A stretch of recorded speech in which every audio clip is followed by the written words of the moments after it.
Story 1. Last night at a hockey game, as we were going to our seats before the game started, he and his girlfriend were coming the opposite way. His car key fob fell out of his pocket onto the floor and neither of them noticed. I grabbed it and ran after them. He was either deaf or did not speak English. I got his attention and showed him his fob.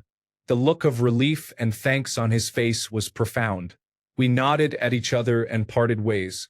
After the game, I was standing in line to catch the train back to my car. I had bought some items at the team shop and they put them in a paper bag with handles. It was flimsy and had already started to rip. One more jostle made it give out.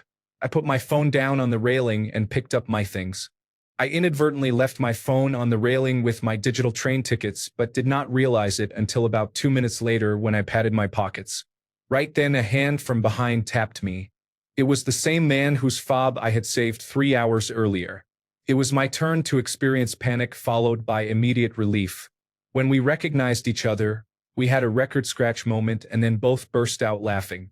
We bumped fists and went on our way. Debt repaid. Story 2. The best one I had was when I was flying from Birmingham, Alabama to Los Angeles. My seatmate was an elderly woman from Mississippi. She was flying to Los Angeles to visit her granddaughter. It was the first time she had ever been on a plane. She was nervous and had a few questions. I could have retreated into my shell and buried myself in a book, but instead I engaged her. I even let her switch seats so she could look out the window. While we flew, I learned her life story. Her father was an officer in the army, so she and her mother sailed to Japan as part of the occupation. There she learned a little Japanese and told me stories about the Japanese people trying to rebuild their country. She told me about moving home, getting married, and starting a farm in Mississippi. She told me about smuggling civil rights activists in the trunk of her car through roadblocks manned by unsuspecting law enforcement officers. As we flew, she took note of the dappled clouds below us and said, "We call that a buttermilk sky." When we changed planes in Dallas, I helped her get through that nightmare of an airport. As luck would have it, she was also my seatmate on the flight to Los Angeles, and the conversation continued as she took in the scenery of the West.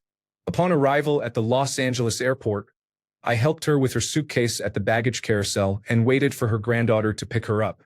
I met the granddaughter as well. She had been worried about her grandmother navigating air travel for the first time. The woman expressed her thanks for the friendship and rode away. I have thought a great deal about that conversation ever since. How we do not realize how rich and textured the lives of perfect strangers might be, if we are willing to look past our stereotypes, first impressions, and our own self-absorption. Surprises await in the discovery of others.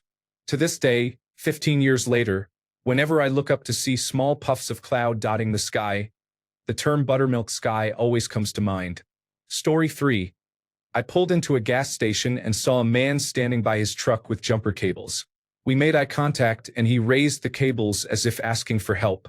I pulled up, popped the hood, he connected the cables, started his truck, removed them, closed the hood, and I drove away. We never spoke. It was the most successful nonverbal communication I have ever experienced. Story 4. I used to spend summers on a lake in Indiana that were quite boring. One summer, when I was going into 8th grade, a girl next door was visiting her grandmother for a few days. We met outside, chatted, and it was love at first sight. She was the most beautiful thing I had ever seen. She was my age, had a great smile, laughed a lot, and was full of energy and fun. I was absolutely enamored and in love. Best of all, she liked me too.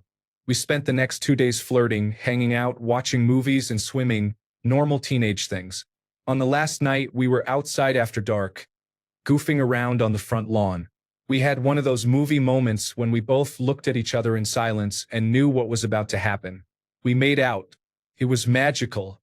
She said she was leaving the next day but was sad and wanted to see me again. She promised we would see each other the next summer and that she would be there the whole summer.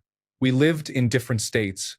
We hugged, kissed again, and went into our houses. The next morning she was gone. I spent the entire next school year thinking about her. When summertime approached, I was so excited to return to the lake house. When we arrived, I learned her grandmother had died during the school year and there was a for sale sign on the lawn. I was absolutely crushed. It was the worst summer ever. I could not even remember her name. We never saw each other again. Story 5. I was in a hit-and-run accident early one morning. The driver who hit me saw I was alive and drove off. The car was burning. I sat in a complete daze. All I could think about was where my phone had gone. A stranger stopped, pulled me from the car, walked me to the side of the highway, and held me until the paramedics arrived. They left at some point. I never got their name and barely remember what they looked like. The only thing I could remember later was a sticker for an animal rescue focused on an unusual animal. I donated my entire bonus to that rescue. I did not know how else to say thank you. Story 6. When I was a delivery driver for Pizza Hut, a woman broke down crying after counting her cash. She said she just wanted to treat her child to a good meal for doing well in school and thought she had enough. She was only a few cents short, but I told her to keep the change and gave her the food. I was struggling too, but seeing her face light up when she hugged me made it worth it. Story 7. Years ago, on my way home from work, I was riding the bus. It was rush hour, so it was packed with commuters. At one of the stops, an elderly Korean grandfather boarded the bus, and I looked up to realize no one had stood to offer him a seat. I politely asked a seated passenger if he would stand to give the man his seat. He obliged. The elderly man thanked him and then thanked me. He asked if I was Korean. When I said yes, he made small talk. I was tired from work and I dislike small talk, but I engaged. We talked about my family's background, where they were from, and other small talk. When he got off the bus, he stood slowly and, as he walked away, he turned back, put his hand on my shoulder, and told me that when I got home I should call my mother and father and tell them they had done a good job raising me. He said I was showing respect to the elderly, which in Korean culture is very important. I got home, settled down, and began to watch television when I suddenly broke down and cried. I had no idea what was happening. After I calmed down, I realized I never had a grandfather. Both had died before I was born. For some reason, that elderly man had triggered a deep emotional longing in me for a grandfather. It was strange and entirely out of character. This happened 20 years ago, and I can still see his face and hear his voice. I never saw him again, and most likely never will. Whenever I read posts about interactions with strangers, I think of the man who made me cry. Story 8. It was 2005, and I was in the Navy, flying home for the holidays to see my family. I planned to wear my dress blues because I wanted to impress my dad, who had served in the Navy during the Vietnam War. You usually get free drinks on the plane, and in this story I was barely 21. I was at the airport bar in Dallas, in line to order a beer during a couple-hour layover. The bar was pretty full because many people were traveling for the holidays. I was about third in line when a woman said, "Hey, sailor." I turned and saw a gorgeous older woman, about 50, sitting at the bar with a smile. For lack of a better term, she was the quintessential attractive older woman. Some gray hair, curvy in the right places, wearing a dress, heels, and a modest amount of jewelry. I remember her vividly. I pointed to myself and said, "Me? Yeah, come sit next to me," she said. I sat and she asked what I was drinking. I said I did not see Coors Light. She got the bartender's attention immediately and told him, "He will have a Lone Star. This is Texas, honey," and winked at me. We chatted for about an hour, and she bought me all my drinks. She kept eye contact, smiled, and her whole demeanor showed she was totally into me. When she asked where I was going, I told her Denver to see my family. She smiled and said, "That's too bad. I'm going to Florida." This woman wanted me. She only had one drink, the same Jack Daniels and cola she had when I sat down, so she did not appear intoxicated. I heard the announcement that my gate would begin boarding soon, so I had to go. She was from Texas, going to Florida for a beach Christmas. I was stationed in California, going back to Denver. When I got up to leave, I told her thank you for the drinks, said I really enjoyed chatting with her, and hoped she had a great trip. She got up, gave me a tight hug, pressed her chest against mine, and rubbed her leg against my inner thigh. Still holding me from the hug, she looked me in the eyes and said, It's really too bad you're not going to Florida. If I hadn't paid a bunch of money for my resort, I would change my ticket to Denver. Come back to Texas sometime. Maybe I'll meet you here again one day. This was 2005, so social media and texting culture were not really a thing. I don't think either of us had a cell phone, and neither of us offered our number. I think we both knew it was just a moment shared in time and maybe we would see each other again at the airport. I told her I hoped so too, gave her a wink, hugged her once more, and left. I have ridden that high for 20 years. I have had maybe 3 layovers in Dallas since then and always look for her. Honestly, I still look for her at any airport bar. I'll never forget her face. I feel good just remembering it. If you're out there, ma'am, thank you. Story 9. I stopped at a local convenience store for cigarettes. The man ahead of me was also trying to buy some, but his card was declined and he had no cash. His left hand was heavily bandaged, and he seemed really defeated about not being able to complete his purchase. As he was walking out, I asked the cashier about him. The cashier told me he had just lost several fingers in a work accident. I asked the cashier to ring up 2 packs of the cigarettes he had been trying to get and said I would be right back. I ran outside as he was getting into his car and gave him the cigarettes. He looked at me, confused, and asked, "What's this?" I told him I had heard about his accident and figured if anyone could use a smoke, it was him. He got out of his car, tears starting, hugged me and said, "Man, you're an angel." I said, "Trust me, I am no angel.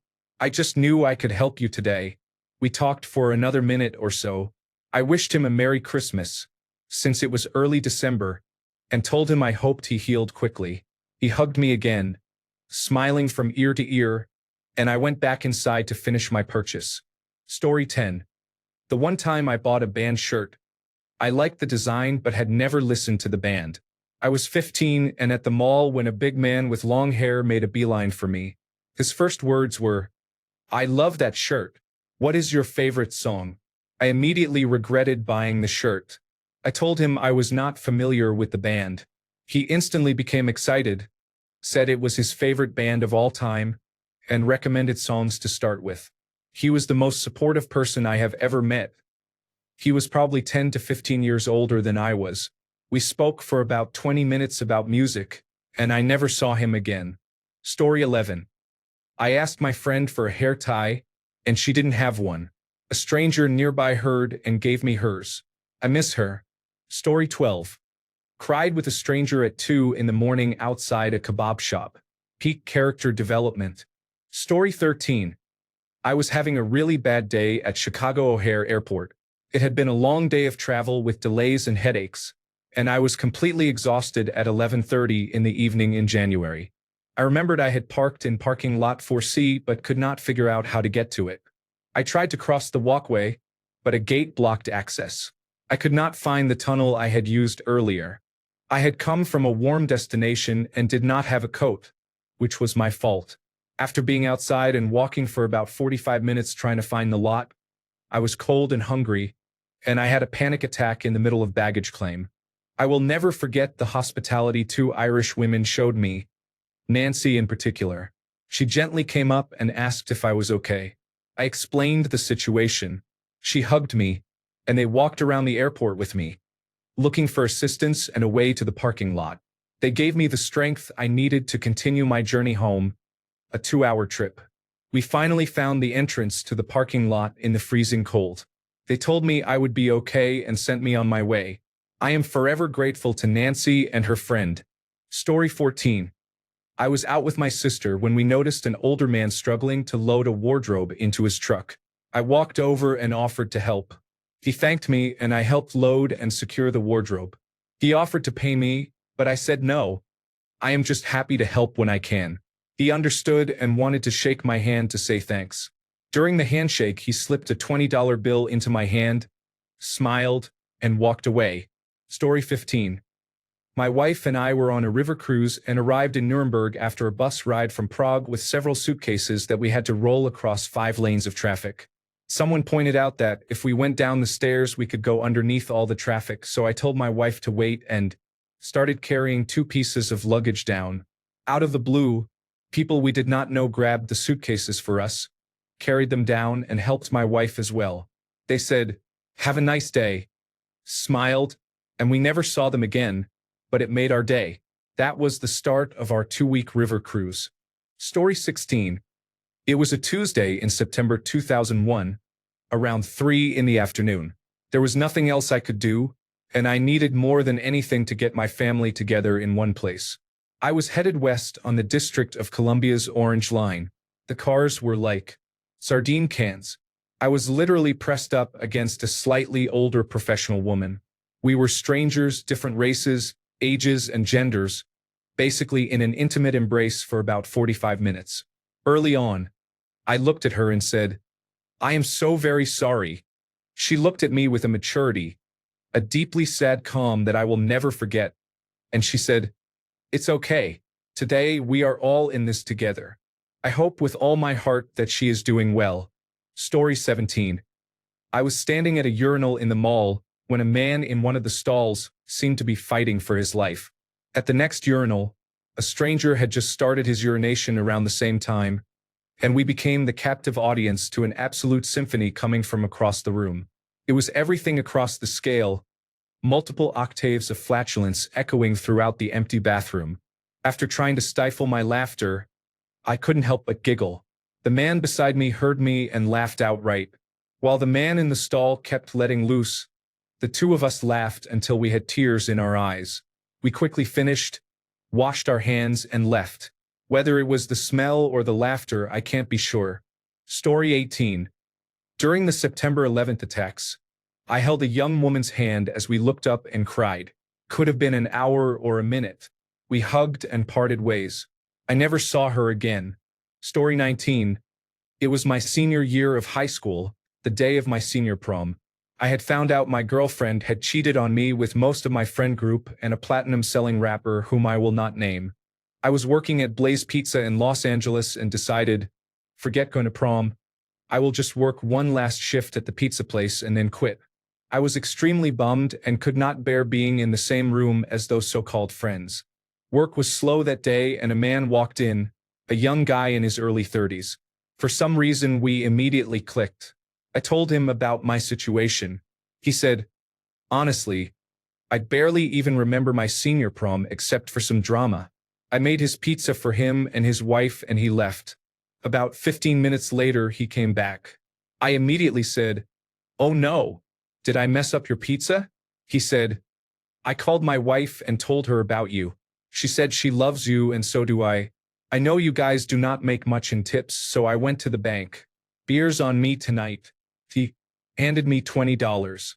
On my last shift, at the lowest point in my life, I shook his hand, thanked him, and went to the back and bawled my eyes out. He did not have to do that, yet he did. He made that lonely, heartbroken high schooler feel like he was worth something. I never saw him again, but I will never forget that moment. Story 20. I was 23 years old and had recently graduated from university. I lived in the Midwest and had secured a job teaching in Maui. I packed a few things and strapped them to my motorcycle. I headed for San Francisco on the first adventure of my adult life. After purchasing gasoline near Sacramento, my clutch cable broke as I was getting underway. I found a local Honda shop in the telephone directory, but it was Sunday and I knew it would not be open until the next day. I sat down beside my bike, wondering what I might do for a day while waiting for the shop to open. Just then, an older gentleman on a small Bridgestone motorcycle rode up and asked if I was having trouble. I explained the problem, and he asked if I knew how to shift gears without a clutch. I told him I did, but that I did not plan on riding all the way to San Francisco without a clutch. He laughed and said that if I could ride as far as his house, he might be able to help me. I had nothing to lose, so I said let's go. It was less than 5 minutes, and I only had to run a couple of stop signs before reaching his house. He had a workshop in his garage. It was not long before he had the side cover off the engine and pointed out that the cable connection had been making contact with the drive chain. He detached it, bent it back into the proper shape, and used a piece of wire to secure the damaged area. He put it back in place and adjusted the cable before saying that he thought it would get me to San Francisco. I offered to pay him for his time and effort. He just laughed and said no. He had enjoyed helping me. He explained that his granddaughter dreamed of visiting Hawaii and asked that I send her a picture postcard when I reached Maui. Of course, I was happy to do that. That was over 50 years ago, and I have since developed my own mechanical skills. Whenever I see someone with vehicle trouble, I am quick to stop and offer whatever help I can. Noah Chilcote was the man who helped me that day near Sacramento. Every time I have been able to help someone with their vehicle, I think about Noah and what his help meant to me that day. Story 21. I once got a hug from the free hugs guy at Fisherman's Wharf in San Francisco. It might not sound like much, but he had no idea how badly I needed that hug.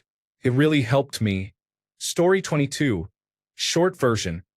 Our entire plane was stranded at Dallas-Fort Worth International Airport for over 24 hours. What should have been a 2-hour flight took more than 26 hours.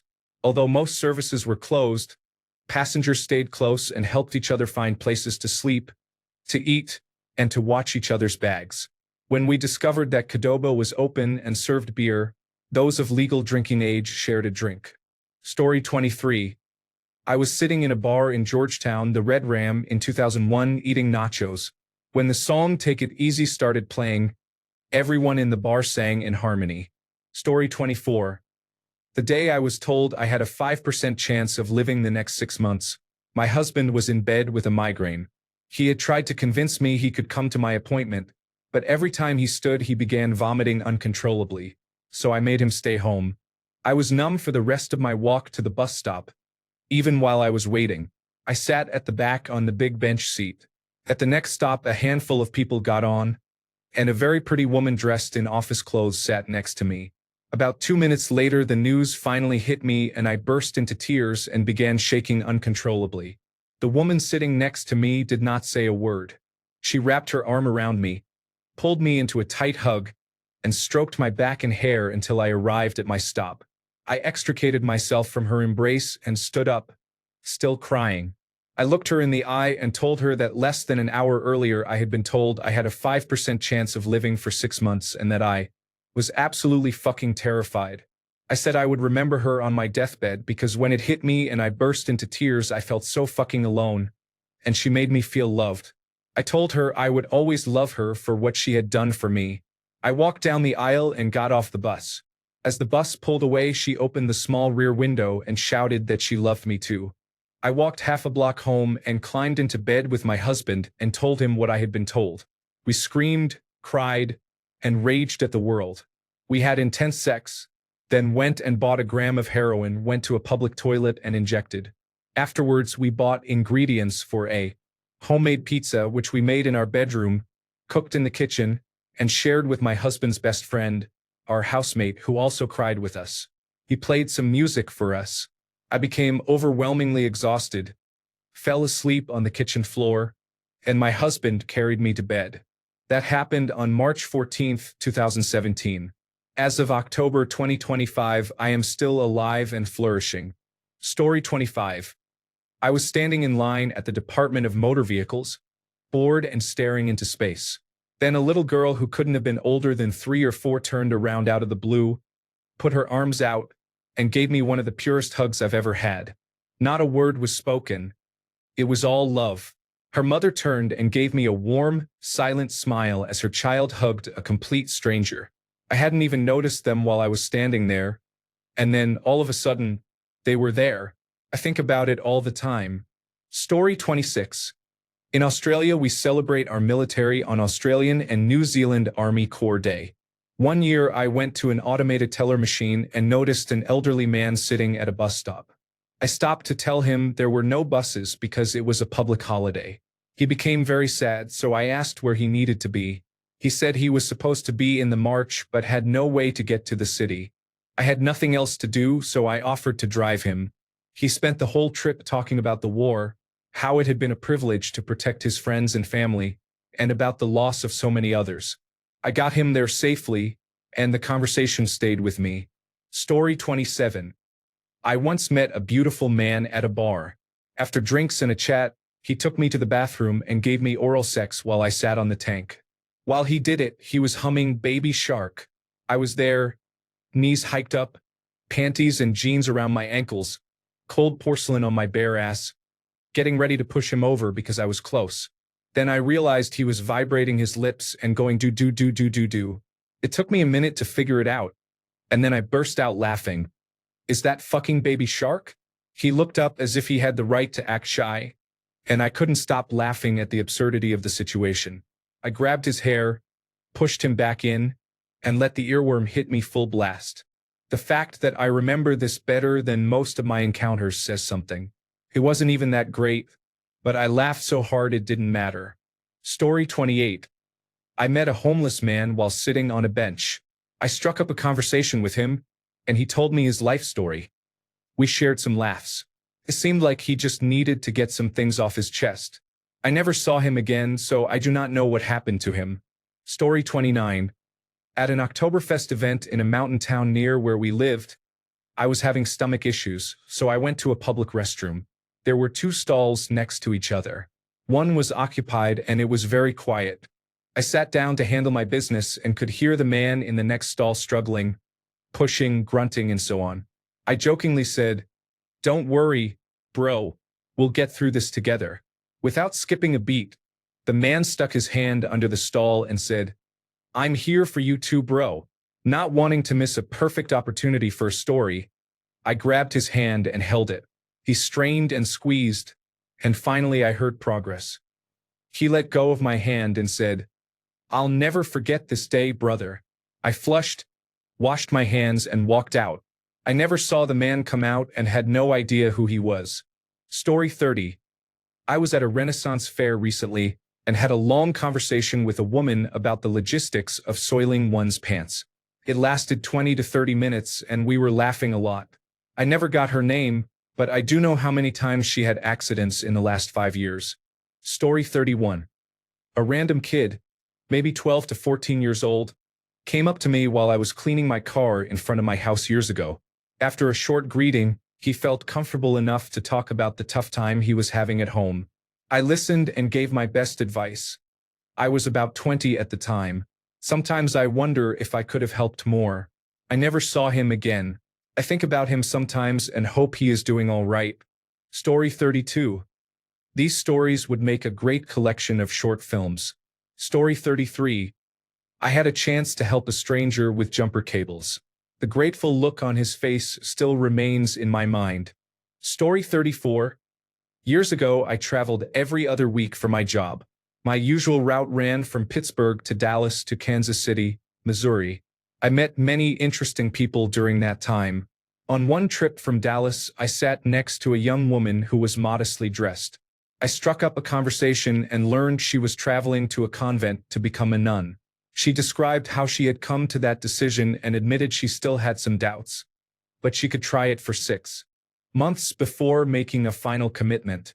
She told me what the convent looked like, what she would have to do as a new member, and what they did in the community. She was full of excitement but a little nervous. We talked the entire time and said our goodbyes when she began to head toward the luggage area. She softly took my hand and thanked me for the encouraging conversation. I have thought of her from time to time and wondered whether she took her final vows. Story 35. I had the deepest conversation with a random woman I sat next to on a flight. We talked for hours about everything. We landed, hugged each other goodbye, and that was that.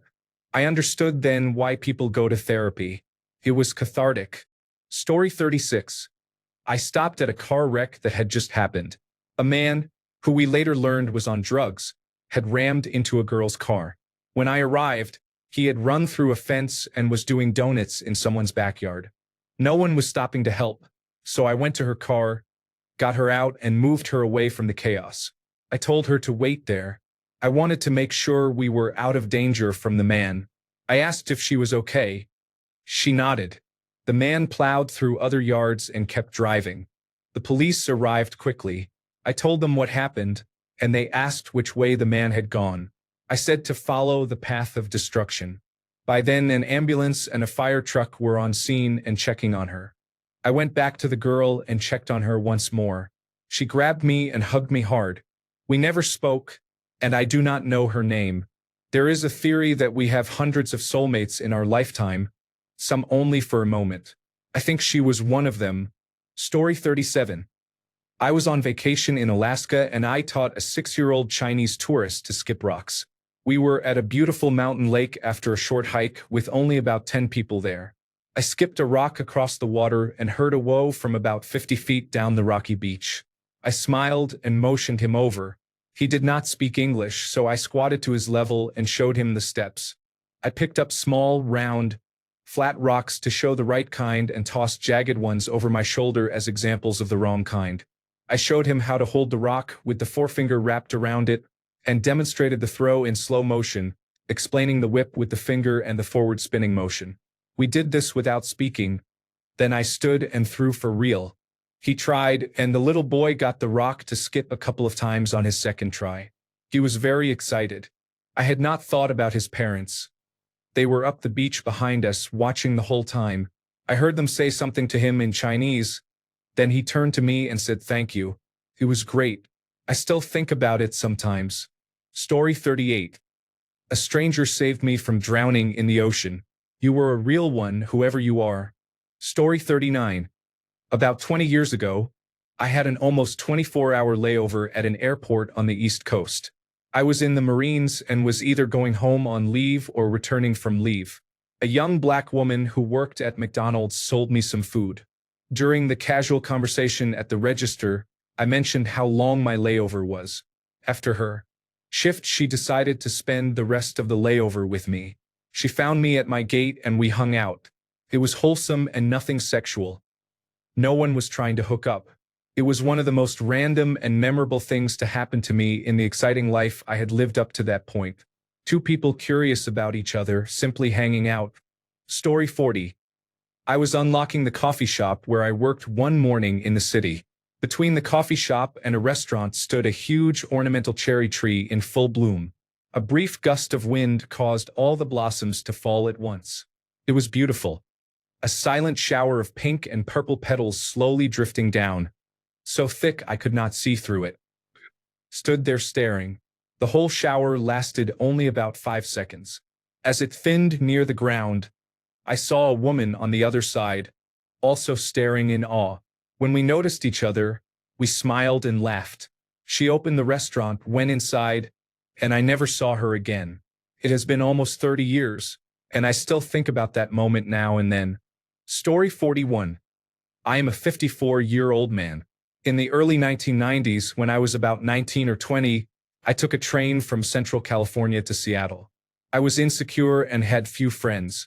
On the trip, I met a girl about 18 or 19, and we spent most of the journey together until she reached her stop in the Portland area, possibly another city in Oregon. As she was getting off the train, she gave me her Harvard sweatshirt, which she had been wearing the whole trip, because I was cold. I never got her contact information. I assumed she would ask if she wanted to stay in touch. I still have that sweatshirt and a very fond memory. Story 42. I was at the grocery store near the pharmacy section. A father and his son, who was about 9 years old, were passing me. As we passed, the father asked, "Do you need more of that itch cream for inside your butthole?" The child said, "Dayawad." I burst out laughing and turned around. The father did the same, and we both laughed, acknowledging the power of embarrassing our children in public. I never saw them again, but I like to imagine that in another life we would be best friends. Story 43. I was sitting at a traffic light in my car. It wasn't a busy time of day. There was another car on the opposite side of the light. I watched a driver run a red light so blatantly it was jarring. The driver seemed deep into their phone. Luckily, it wasn't busy, so nobody was hurt. The stranger in the car opposite and I made eye contact at the same time and gestured to each other as if to say we both saw it and the driver was an idiot. It was small in the grand scheme of things, but very memorable and funny. Neither of us could hear each other, but we communicated and were on the same wavelength. It was a cool experience. Story 44. I was on a business trip in Finland and stayed longer for vacation. In January, I went dog sledding. Each sled had a driver and one passenger, so I was paired with a woman who was traveling with her family because they were an odd number of people. She was very nice. We had a great time on the ride and hung out afterward. but we did not see each other again and returned to opposite sides of the world. Story 45. When the Atlanta airport had a blackout in December 2017, there was a lot of confusion, panic, and strife. The train was down and some areas were pitch black. Alarms were sounding, and you could smell jet fuel in the jetways because the ventilation fans were offline. Most phones were unusable because the cell towers were offline or overloaded. I left the airport despite it being my layover because I was not willing to stay in a building when no one knew what was happening. Several hundred people were queued for a bus that had not arrived after an hour of waiting. The two people next to me in line and I were able to get a map on someone's phone and spotted the rental car area, which is not close at that airport. We decided to make a break for it and started walking down a busy road toward the rental cars. We dodged traffic and continued toward whatever we would find at our destination. Eventually, a shuttle bus stopped and asked what we were doing. Looking at us like we were crazy, 3 people with luggage in the cold rain walking on a busy road.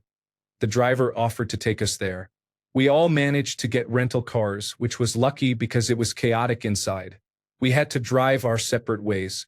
We took a picture together and said goodbye. I have since lost the picture, but I remember the man was in the military and the woman was beautiful. I never saw them again. Then I drove 10 hours straight overnight, listening to Bill Walton's autobiography and chewing beef jerky to stay awake. Story 46. I was on my usual train between Swansea and Swindon on a crisp September Saturday. I looked left through the window and saw a beautiful Welsh girl with brown hair and green eyes. She stopped when our eyes met. She boarded and sat 3 seats down in my carriage on the other side of the walkway, facing me. Her hair had soft highlights. She looked like fresh air and open fields. She wore a light blue jumper and jeans. Our eyes met frequently. She stood and moved toward me. I was in the aisle seat. She asked if anyone was sitting there, pointing to the seat beside me. I said no. I got up. She moved past me and sat down.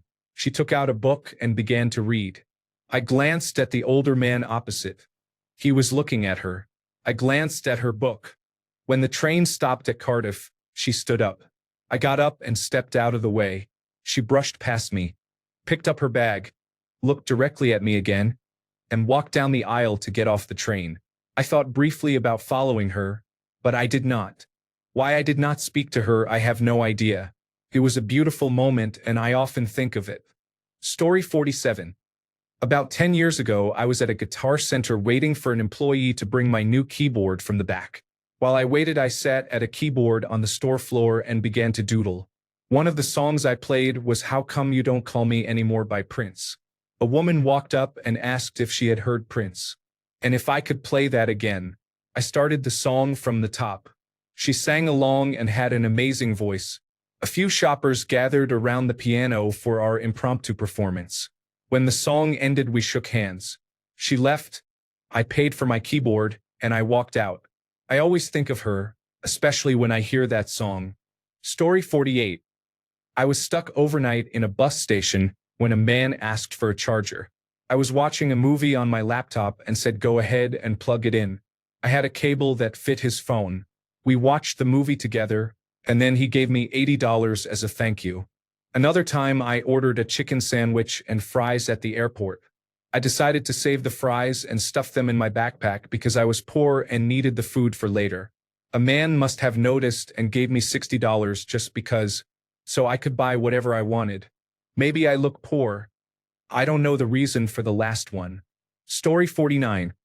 I saw a dog on Beltway 8 in Houston, Texas. People who live around here know how fast cars drive on it. It is a highway and toll road.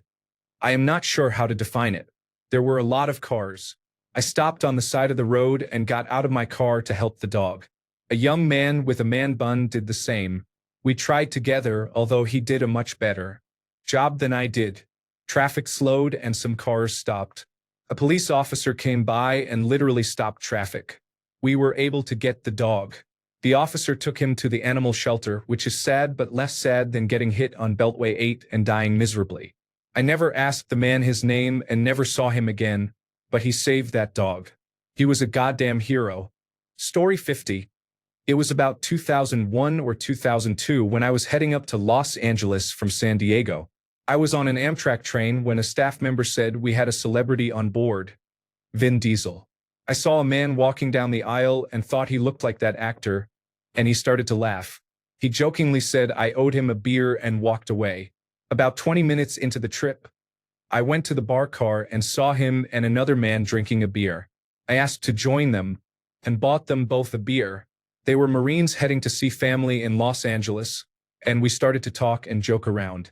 About 45 minutes later, a woman walked past and asked if she could sit with us because we were laughing so much. The four of us hung out and had a fun time talking about whatever came up.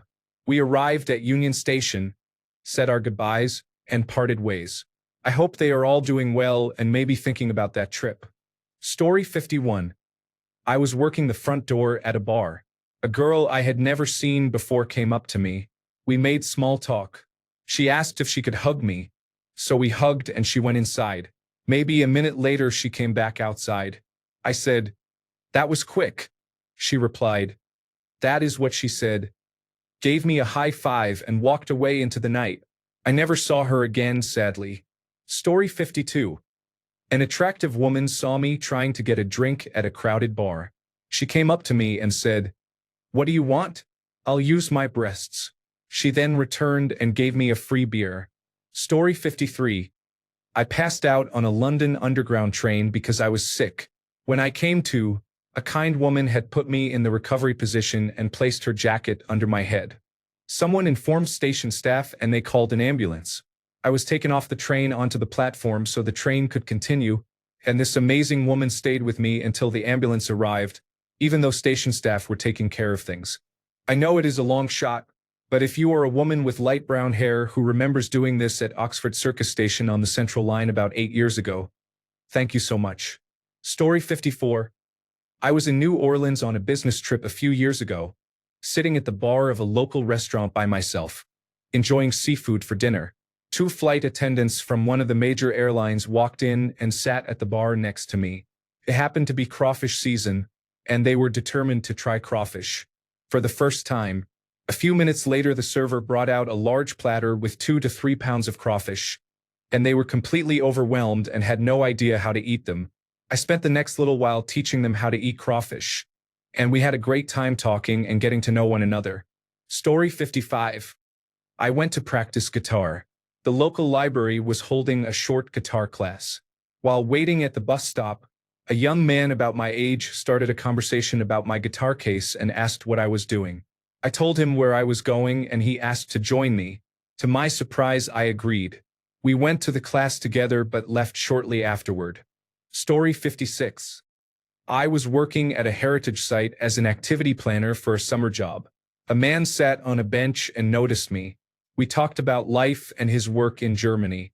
He had his luggage because he had just arrived from the airport, and he gave me a large chocolate bar from Germany. I cannot forget such a nice encounter. Story 57. Driving on Highway 401 in southern Ontario. I had a guy about my age at the time, 22 or so, pull up and pass me in the Chatham area. I caught up and passed him. We bounced around a bit but maintained a decent pace. Smooth driving from both of us, sharing the lead as traffic dictated. I had to get off around London, so I signaled, moved into the right lane, and hit the off-ramp. He gave a wave and a shaka at the exact same time I did. We went from smirking to completely losing our minds as he continued along the highway and I slowly drifted away. I never saw him again, though I have probably passed him a few times since then. It is a small world. That man went from road buddy to my best friend on the planet that day. I miss him. If you shared the road with some guy in a blue Civic a decade ago, cheers, dude. I hope life is treating you well. Story 58. Once I went to Brownsville to see family, and my cousin took me to a bar. I was already pretty drunk. We were playing pool and spending time together. Then, out of nowhere, a man came up to me, a little emotional, and said I looked exactly like his brother, who had recently passed away. He showed me a picture and I was shocked at how closely we resembled each other. I had tattoos and he did not. I bought him a drink, let him talk about his brother for a bit, and never saw him again. I would like to think he felt like he was spending time with his brother again. I still think of him and hope he is doing okay and hanging in there. Story 59. The day Princess Diana died, I was in Hull retaking some exams I had failed the previous year. It was a pretty low point in my life. I woke up intending to watch some random programs on television and instead learned that she had died. After a couple of hours, I decided it was too depressing and took a bus into the city for lunch. The city was almost deserted. The only place open was McDonald's, so I had lunch and caught the bus back to the university dormitory. I ended up sitting next to an elderly woman and we struck up a conversation. She had the same idea I did. The news was awful, so let us get out of the house. We talked about our families for the whole ride home and she listened to my worries about my exams. I even stayed on until a later stop because she seemed lonely and appreciated having someone to talk to. Every year on the anniversary of her death, I still spare a thought for that kind woman I met during a low point in my life on a very strange day. Story 60. When I was 17, my car broke down at Roscoe's in Long Beach. I had no money for a tow truck, no one to call, and no way to get home. I opened the hood and stared at it for a while, wondering what I would do. A security guard at the restaurant saw me and came over to help. He knew a bit about cars and got mine running long enough for me to drive home. I took his number because I wanted to repay him, but I must have written it down wrong. The number was invalid when I tried to call. He was very kind and gave my 17-year-old self a lot of good advice without being condescending. I went back a little while later to say thank you, but he no longer worked there. Story 61. I was driving to work one morning down a busy residential street and saw a dog run into the road and get hit by a car. A woman who was jogging ran over and tried to help, but the dog was severely injured and bit her twice. I pulled my sport utility vehicle up in front of the dog to block traffic, turned on my hazard lights, and got out to see what I could do to help. Everybody was focused on the dog, but when I looked at the woman who had tried to pick it up, blood was running from her arm. I asked if she was okay. She said yes, but stared blankly. I told her I didn't think continuing her run was a good idea and that she needed to go to the hospital. I gave her napkins from my car. She got in, and I drove toward her apartment. I asked if she had any wound wash or bandages. She said no. There was a pharmacy on the way, so I stopped to get wound supplies and left her in the car. When I returned, she was on the phone with her father and had looked at the wound. The injury was down to the bone and she was starting to go into shock. I took her phone and asked her father whether to meet at her apartment or the hospital. He was almost at her apartment, so we met there. I dropped her off, and her father immediately put her in his car and took her to the emergency room. I don't know what happened after that. I still think about it. Thanks a bunch for sticking around till the end of the video. Remember to subscribe, and until next time, stay awesome and goodbye.